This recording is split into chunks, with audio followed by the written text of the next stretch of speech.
Yo, what's up mga kaibigan? Nalina tayo magkwentuhan. Overrated ang loyalty sa NBA. At the end of the day ay negosyo ito. Yan ang pahayag ng former MVP James Harden matapos na lumipat sa Cleveland Cavaliers mula sa Los Angeles Clippers. Ito na nga ang kanyang ika-6 na team sa NBA. Noon nga ay hindi mo ito madalas na makita mula sa mga star player ng mga team. Halimbawa na lamang si Magic Johnson at Larry Bird. Talagang nag-retire nga sila sa team na nag-draft sa kanila at hindi sila lumipat ng kahit isang beses man lang.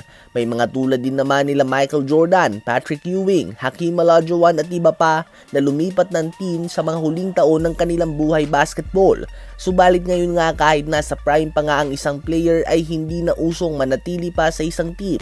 Si LeBron James ay lumipat na nga sa Miami Heat, bumalik sa Cleveland Cavaliers at ngayon ay nasa Los Angeles Lakers na siya. Andun din nga mga usap-usapan tungkol sa pangatlong pagbabalik niya sa Cavs mga kaibigan.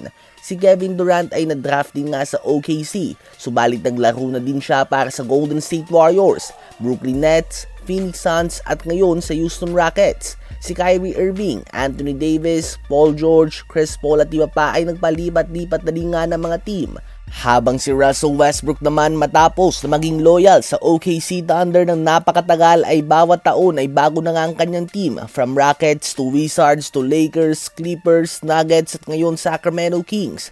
Kahit ang mga tulad nga nila Kawhi Leonard ay nakatatlong team na din nga at pinag-uusapan na ang possible trade niya sa darating na off-season. Sa NBA ngayon ang mga star na lang nga na hindi pa nailipat ng team ng mahigit 10 taon na sa liga ay sila Giannis Antetokounmpo, Nikola Jokic, Jamal Murray, Devin Booker, Stephen Curry at Draymond Green. Ngayon nga tila ba bawat star player ng mga team ay hindi naman naglalaro mula sa mga team na nag-draft sa kanila.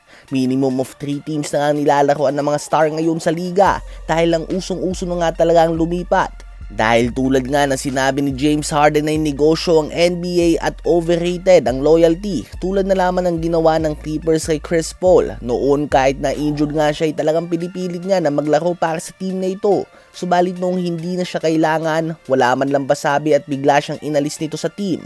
Maswerte na nga si Chris Paul dahil at least may bahay naman siya sa LA at doon din talaga sila nakasettle ng kanyang pamilya. Subalit kung isa ka ngang player na bigla lamang na trade na wala man lang warning o pasabi, kung nakasetup ka na nga ng negosyo mo sa isang lugar, nag-aaral na doon ang mga anak mo at iba pang mga bagay, malaking hassle nga ito mga kaibigan para sa player na na-trade lang dahil quote-unquote business na nga ang NBA. Kung ikaw ba isang NBA player kaibigan, magiging loyal ka ba sa iyong team tulad ng karamihan ng mga star player noon kahit na andun ang posibilidad na i-trade ka nito ng biglaan?